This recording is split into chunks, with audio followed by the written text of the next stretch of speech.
Good morning, the best to you each morning. K-E-double-L, double good. Okay, you seem to have forgotten. Good morning is a euphemism. It means be quiet, which actually be quiet is a euphemism itself, isn't it?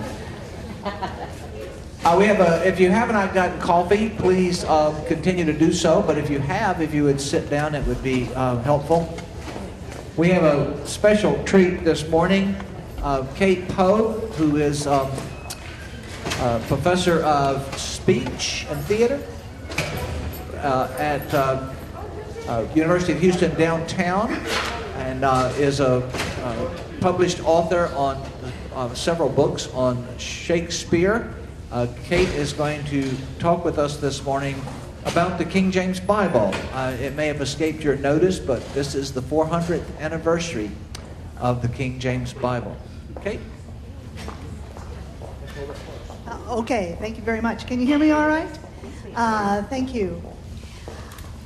Joe is right. I found it difficult to let this year of 2011 go by without acknowledging that it is the 400th anniversary of the translation of the King James Bible, singularly the most influential book ever written in our language, in the English language. And it is, in a way, our book. It comes out of our denomination. It traces back as a very important part in the history of the Anglican Church. And so I was thinking back on a little anecdote when my son was very young. He was 2 years old, and I wanted him to pick up his toys. And so I said, David, pick up your toys. And he didn't do it. And so I said, David, pick up your toys. He still didn't do it. I said, David, pick up your toys. And with an imperious gesture matched only by a Roman emperor, he looked at me and he said, you do it. Exactly. And so when I asked around if anybody wanted to talk about the King James Bible, nobody was interested, and I got the feeling that it was, you do it. And so that's why I'm here today instead of anybody else. I guess my interest was deeper and greater, and so I am very pleased to be here to fill us in a little bit about the history of this book and the importance of this book, and most of all, the beauty of this book. Just listen. In the beginning, God created the heavens and the earth was without form and void, and darkness was upon the face of the deep. And the Spirit of God moved upon the face of the waters, and God said, let there be light. And there was light. And God saw the light, and it was good. And God divided the light from the darkness. And God called the light day, and the darkness he called night. And the evening and the morning were the first day. Those are the first words of the King James Version of our Bible. And they're indicative of what the language will be like from that beginning chapter of Genesis all the way through the end of Revelation. How did this happen? The most curious thing about the King James Bible was it defeats the idea that you can't create anything great or imaginative or beautiful by a committee. Because this book was created by a committee, and it did achieve great art. And so every once in a while we love to see ideas upended and have to take a look at a deeper and more mysterious truth. We're going to take a look this morning at the idea behind this Bible, why it even came to be, because it was not the first Bible in English by any means. We're going to take a quick look at who the translators were and the methods that were set out for them to follow to create this remarkable book. It's important, I think, not to let this book fade away, as it is fading away, without honoring what it has given to our culture. It was printed in 1611. It has never been out of print. There have been more copies made of the King James Bible than any other book in our language. And even though it may be fading, it still holds a place in our deep culture. For instance, here are phrases that originally came from the King James Bible. The apple of his eye, as old as the hills, at death's door, at wit's end, a baptism of fire to bite the dust, the blind leading the blind, casting pearls before swine, buttering someone up, casting the first stone, the haves and the have-nots, have his head on a plate, thieves in the night, scum of the earth, best until last, streets paved with gold, sackcloth and ashes, the skin of one's teeth. And listen to just these phrases from one book, from the Song of Solomon. His banner over me was love. Comfort me with apples, for I am sick of love. Lo, the winter is past, and the voice of the turtle is heard in the land. And refers to the little foxes that spoil the vines. 3 titles, and there are probably many more, but 3 major titles of plays in the 20th century took their titles just from that little excerpt. The Skin of Our Teeth by Thornton Wilder, The Voice of the Turtle by John Van Druten, and The Little Foxes by Lillian Hellman. Why did this book come to exist, the King James Bible? Well, the interesting thing about it, of course, is that it was a political book as much as it was a religious book, because politics and religion were so intertwined at the time. The idea came from the new King James the First of England, who was already King James the Sixth of Scotland when Queen Elizabeth died. King James the First of England was the son of Mary, Queen of Scots, and a cousin of Queen Elizabeth. And it was always a possibility that he would become King of England. His name was always up there. But Elizabeth very carefully guarded her power by not naming her successor.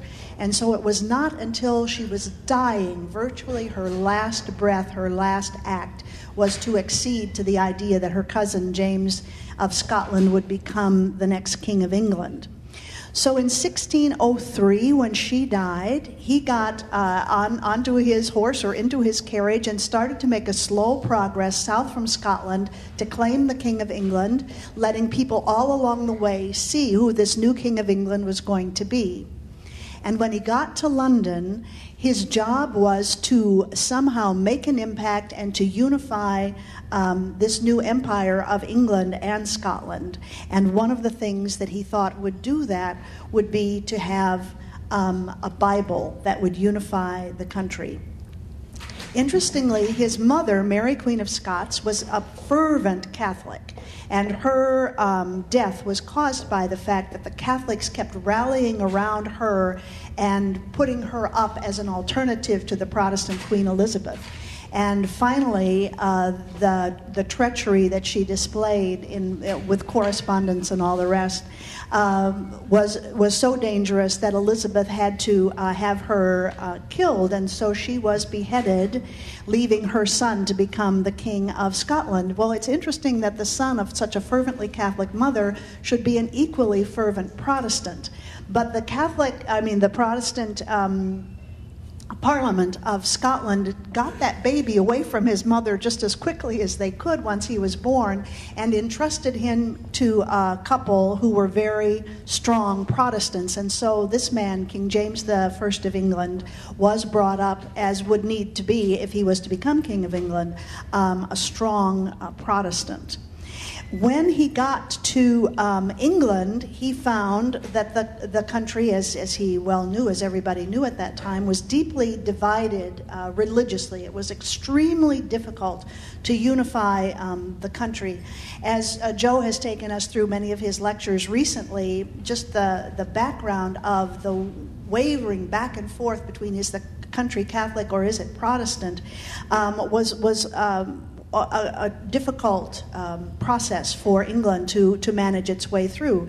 Henry VIII had split with the Pope, so already there was, although not a Reformation like Luther's Reformation, not a theological Reformation, there was a reformation of who was at the head of the church, which Henry declared he was head of the church. His son, Edward VI, was advised by members of Henry's court and brought up fully as Protestant, if not more so than King James. little Edward, who died when he was still a teenager when he came to the throne, wanted the country to be Protestant. But he died young, and the next person in line for succession was his sister Mary, who was the daughter of the Catholic queen that Henry had divorced. So she wanted to return everything to Catholicism, which she did, and at the cost of the lives of many of the Protestant priests and ministers of the time. Elizabeth then came on the throne because Mary died after only a few years' reign. And when Elizabeth came on the throne, finally there was somebody able to make a peace of sorts between the Protestant faction, the Puritanical faction, the Catholic faction, and the Anglican faction, which was a peacemaking center of the road. But this was the atmosphere into which James came, where nobody knew quite what was going to happen next. Now, curiously paralleling the kings and the queens of England at this time were a variety of Bibles that fed into all of this difficulty. The first English Bible was translated by a man named Wycliffe in 1382, much antedating Luther.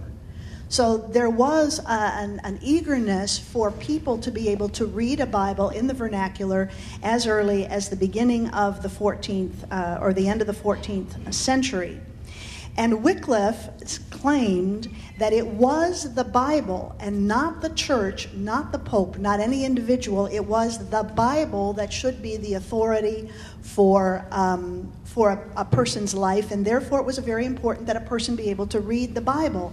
But you can imagine, if you are the Catholic Church used to controlling people's thoughts, that to have somebody saying this was highly dangerous. And so Wycliffe was not a persona grata within the Catholic framework of Europe at that time. By 1408, couple of decades after Wycliffe translated the Bible, because he was promulgating this so greatly, in 1408, the translations and the reading of the Bible by individuals was outlawed on pain of excommunication. Well, there's nothing that makes people want to do something than being told they can't do it. So I think the more the Catholic Church tried to control the minds of the people, the more there were people who wanted to contest that and who wanted Bibles to be in the hands of people. And so Wycliffe never quite finished his Bible. It rather passed on to later translators. And the next great one was William Tyndale, who was executed by Mary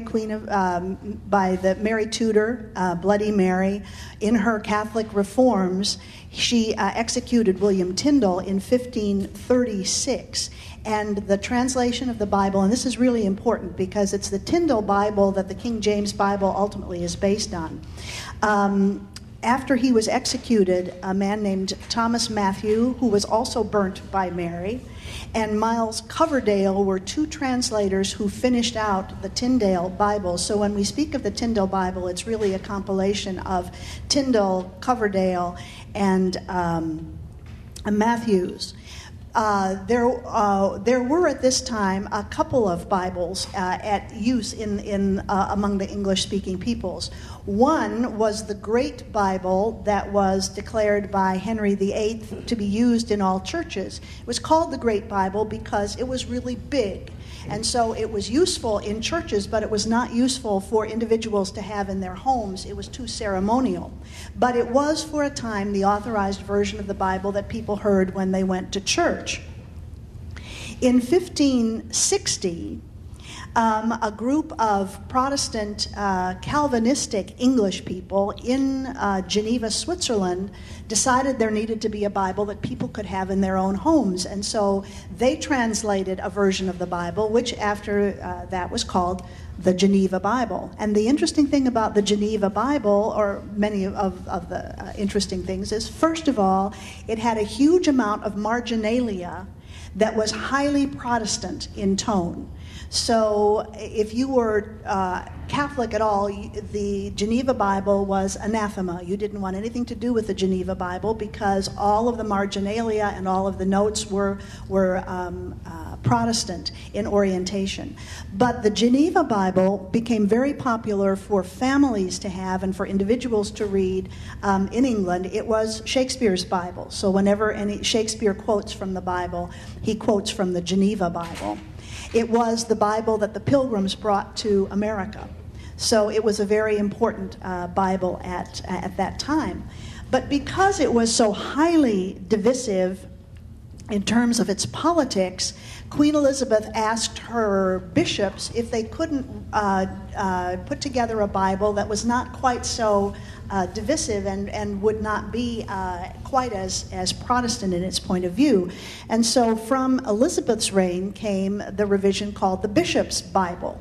But the bishops, for some reason, didn't do a particularly good job. They had some, in terms of aesthetics, it's a ponderous reading of the Bible, and very often, even though every revision of the Bible was trying to be more authentic, the Bishop's Bible wrote some very strange imagery into the Bible as they tried to equate what the early language was saying. So when King James arrived in England, there were the great Bibles in the churches, and then the people themselves were divided between the Bishop's Bible and the Geneva Bible, and there was upheaval in the land.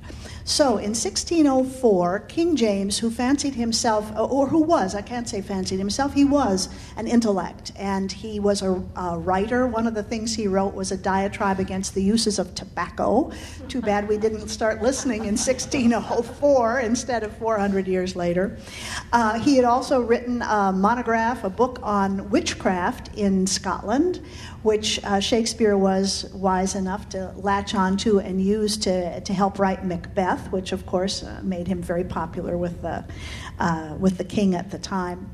But what James decided was that what the country really needed was a new Bible that would be the authorized version, that would be used in churches, and that would be used by individuals as well, and it would then displace all of these other earlier attempts to translate the Bible.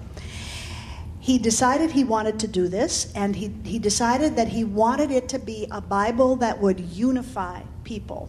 And so he did something, all of the rest of the story I think is extraordinary. First of all, he decided that it needed to be absolutely authentic. It needed to be the best, the most carefully thought out, the most carefully translated book conceivable.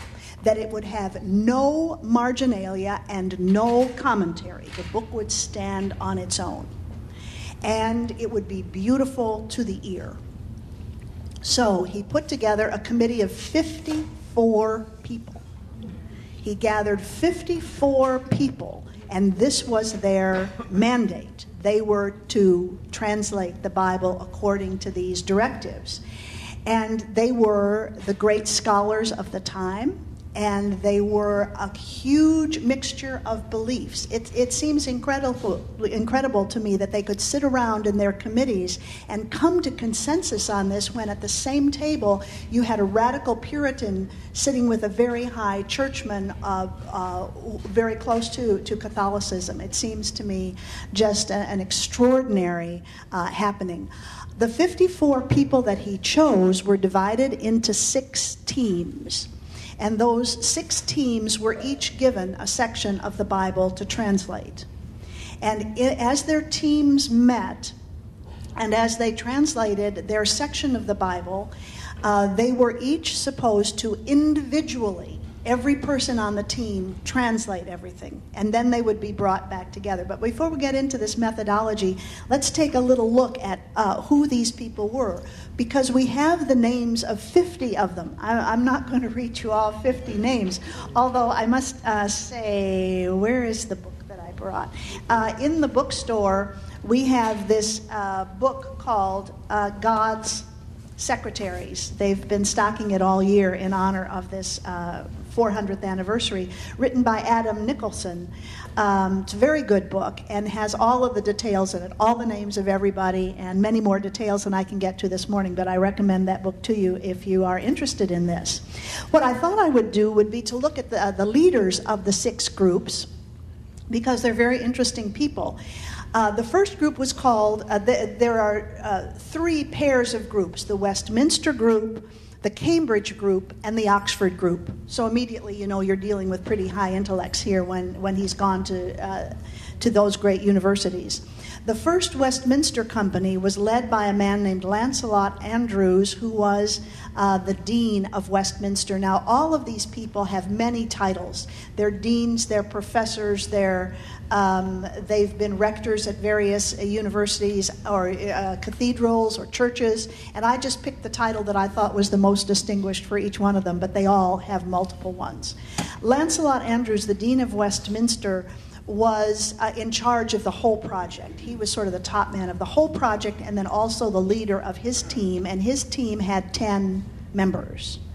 Then there was the first Cambridge Company with 8 members, which was led by a man named Edward Lively, who was the Regius Professor of Hebrew at Cambridge. The first Oxford Company was led by John Harding, Regius Professor of Hebrew at Oxford. Be interesting to hear a conversation between the two of them, I would think. The second Cambridge Company was led by John Duport, who was a precentor of St. Paul's and master of Jesus College, Cambridge. The second Oxford Company was led by Thomas Ravis, Canon of Westminster, Dean of Christ Church. I wanted to put that title in because it sounds so familiar. Dean of Christ Church. And the second Westminster Company was led by a man named William Barlow, who was the Bishop of Rochester and the Bishop of Lincoln Cathedral. Now, not only the leaders, but all of the men in their groups were chosen because of their linguistic expertise. These were Hebrew scholars, Greek scholars, Latin scholars, modern language scholars, because the German translations of Luther were looked into as well as all the other translations, and there were Arabic scholars. And a couple of them were extraordinary mathematicians.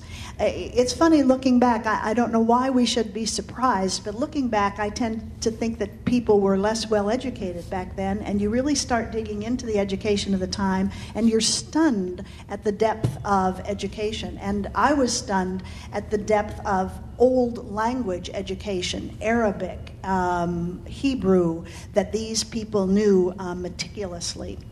Now, the first Westminster Company was assigned to do all the books from Genesis through 2 Kings. The first Cambridge Company got 1 Chronicles through the Song of Songs. The first Oxford Company got Isaiah through Malachi. The second Cambridge Company got the Apocrypha. The second Oxford Company got the Gospels, the Acts of the Apostles, and Revelation. And I didn't write down what the second Westminster Company got all the rest. So you were given your section of the Bible, and then you were to meet. And this process took 7 years. James started in 1604. The book was published in 1611. So it took a long time, understandably, for these men to do their work. And they also, a call went out to help support them, because they needed time away from their regular duties, and for some reason the king wasn't willing just to fund the whole thing. He wanted the various churches and cathedrals to set aside an amount of money to pay these men to do this extraordinarily onerous second job, in effect. So each person in each group would have to translate all the books given to that group to translate. Then, and we don't know how they did it. Did they, as they finished one book, did they all meet, or did they wait until they had all finished all their books? But the next step was to have a meeting of the whole group and to compare everybody's translation, and then to choose the best one. Now, they weren't specific about what choosing the best one meant. Did that mean that they voted and whole hog one book from one translator was taken, my guess is that there was a lot more consensus building, that the book that they chose at the end probably took the best from everybody. And their methodology was they were supposed to go back to the original sources. You were doing the Old Testament, you went back to the Hebrew. If you were doing the New Testament, you went to the Greek. If you wanted to check yourself, you went to the great early Latin translations of St. Jerome and the very earliest of the translations, and compared the Latin with the Greek, with the Hebrew. So they were meticulous in trying to figure out, to the best of their knowledge, what was the most correct translation. But then they were also supposed to compare their translation with the earlier English translations, going all the way back to Wycliffe, but mostly looking at Tyndale and Matthews and Coverdale. So you had the best of the English translations in front of you, and you had all of the ancient languages in front of you, and you did your books. Well, towards the end of the process, the next thing that happened was the revisory committee met. And this I find very intriguing.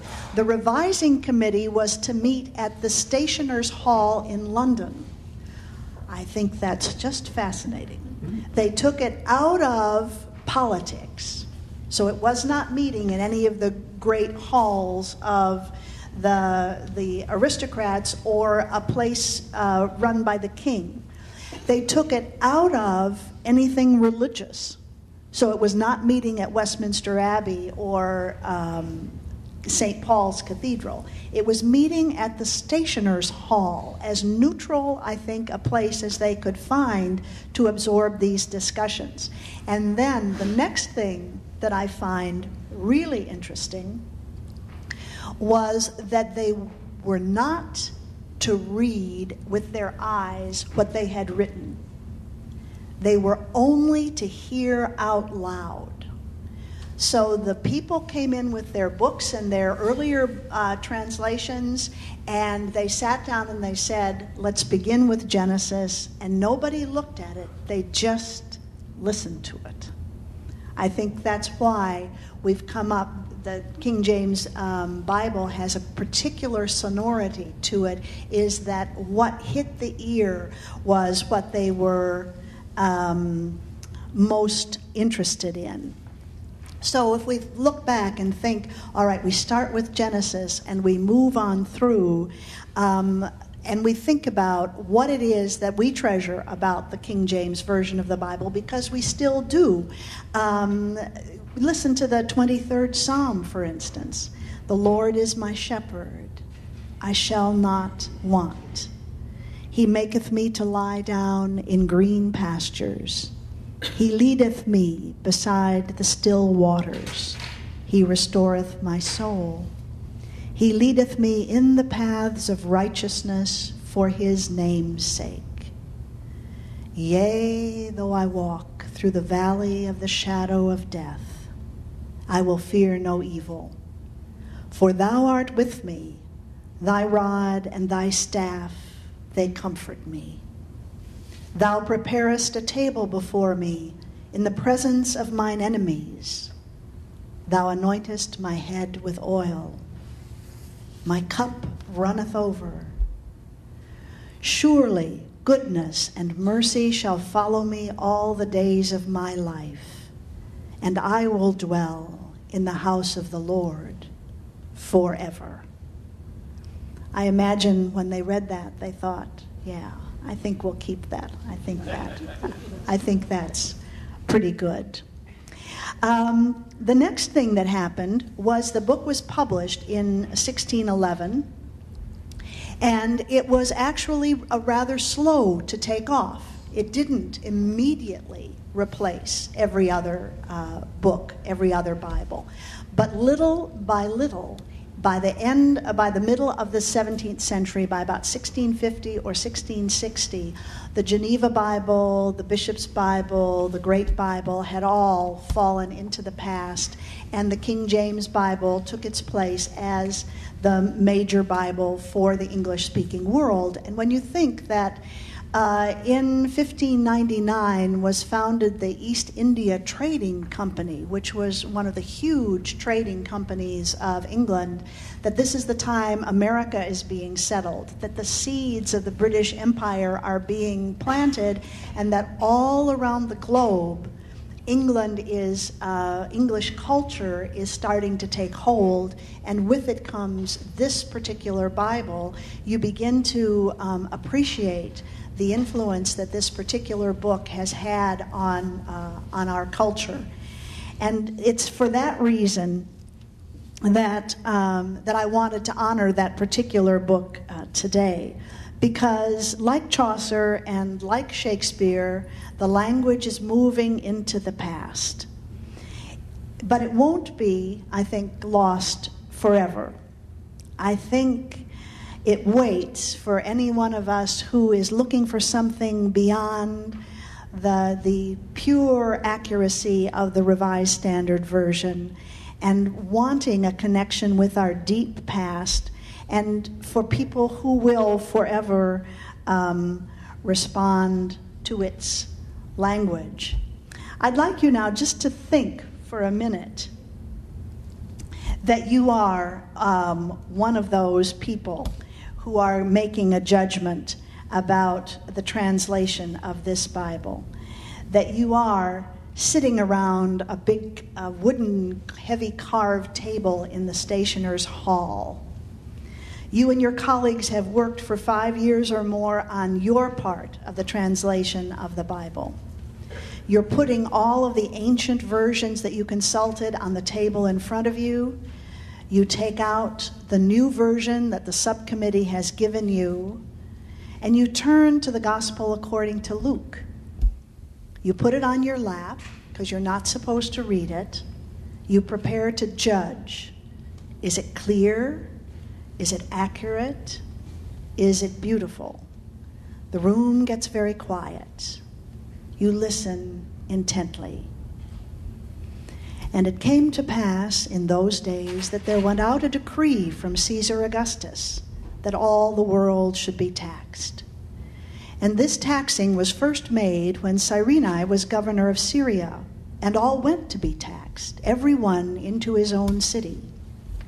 And Joseph also went up from Galilee, out of the city of Nazareth, into Judea, into the city of David, which is called Bethlehem, to be taxed, with Mary, his espoused wife, being great with child.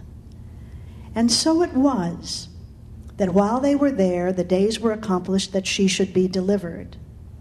And she brought forth her firstborn son, and wrapped him in swaddling clothes, and laid him in a manger, because there was no room for them in the inn. And there were in the same country shepherds abiding in the field, keeping watch over their flock by night. And lo, the angel of the Lord came upon them, and the glory of the Lord shone round about them, and they were sore afraid. And the angel said unto them, Fear not, for behold, I bring you good tidings of great joy, which shall be to all people.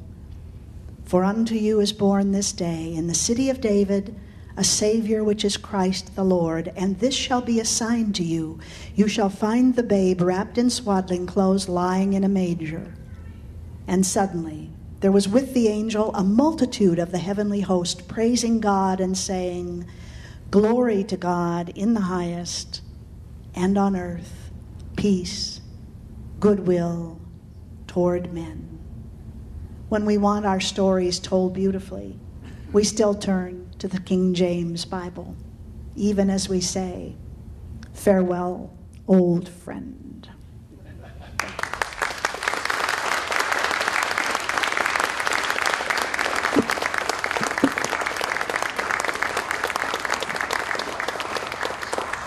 I meant to include in that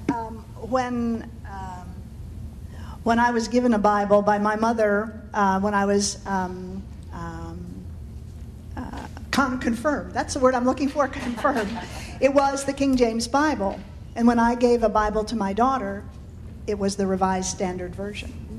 And so it's interesting to think that it's our generation that has seen this sea change from one Bible to the next dominating our culture. And it's inevitable because the very first thing that happened when the King James Bible was printed was within 10 years there was a revision. And the revision back then was mostly taking out the S's that looked like F's. It was a revision in typography more than a revision in substance. But we will never stop revising the Bible because we keep having new insights about the languages from which the Bible came and the history out of which it came. But there is that beautiful sonority to the King James Version and their own effort to make it accurate that will continue, I think, to have an appeal. Joe? It's also true that language keeps changing. Yes, our language as well as theirs. It's not just that we learn more about the original language, but words there are words in Elizabethan English that don't mean the same thing anymore. Yes, yeah. Is the Vulgate the Catholic Latin?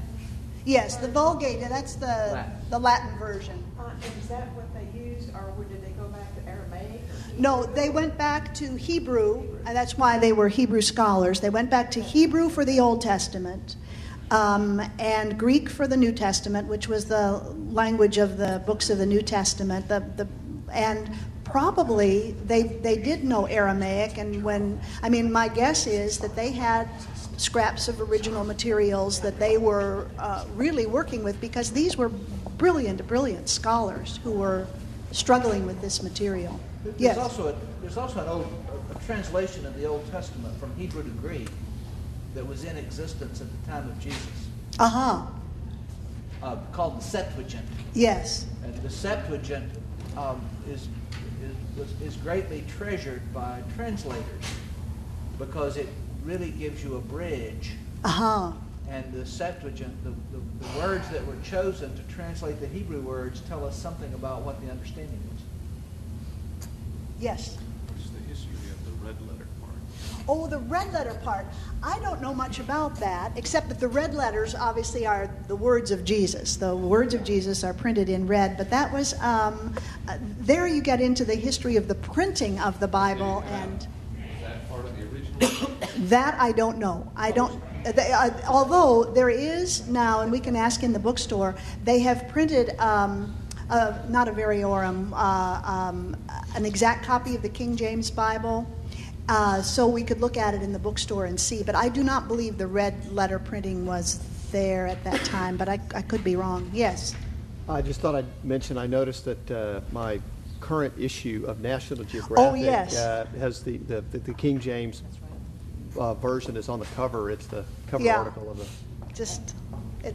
This month's National Geographic has a major story written by the same man that wrote the God Secretary's book.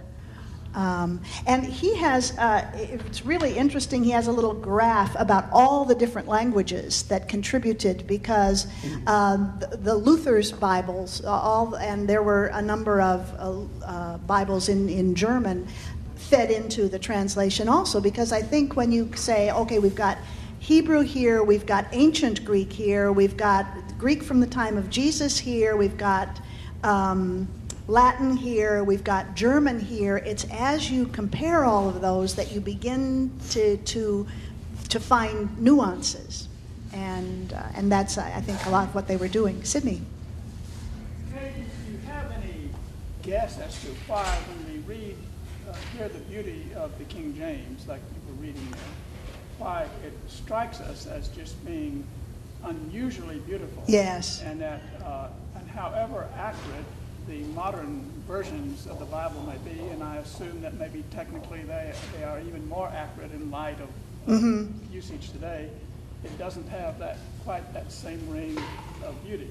I think that's because the King James Bible was written at a time of oral culture, and people were highly sensitive to the oral values of language. While these translators over here were working on the King James Bible, Shakespeare over here was writing Othello and Antony and Cleopatra and The Tempest.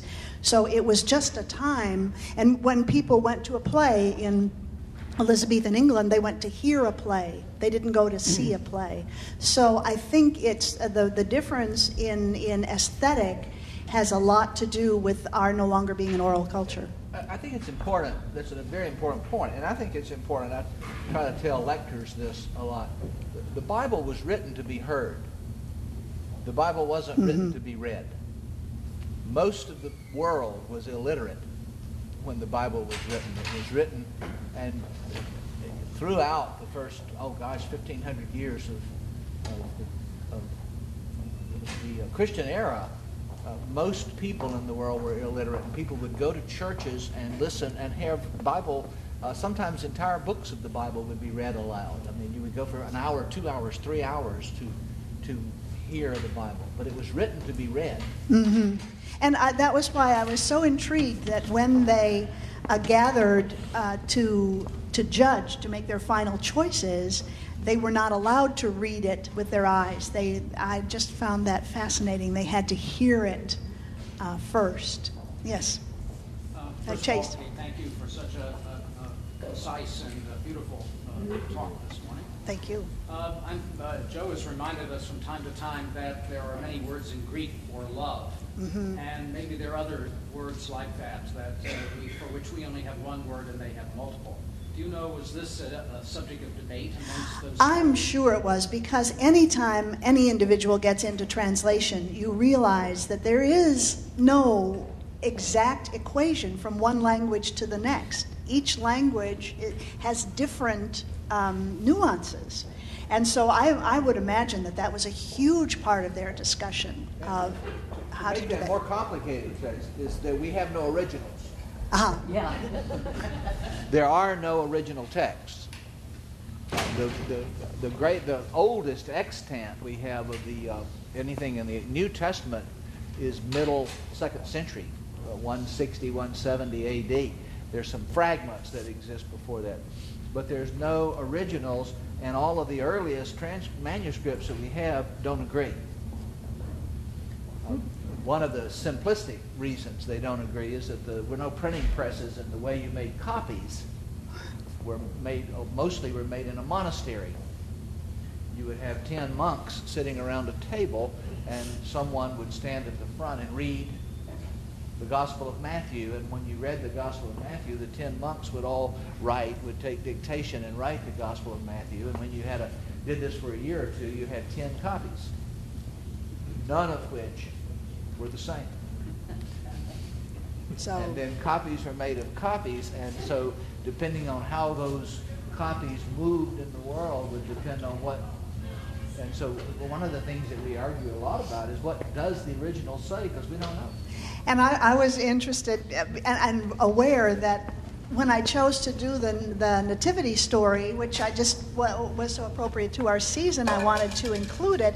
I recognize that there is a translation controversy about the last phrase, glory to God in the highest and on earth peace. Is it peace to men of goodwill, or what the King James people decided was goodwill towards men? And I would love to know just the controversy about that. Do you know about that little phrase, Joe?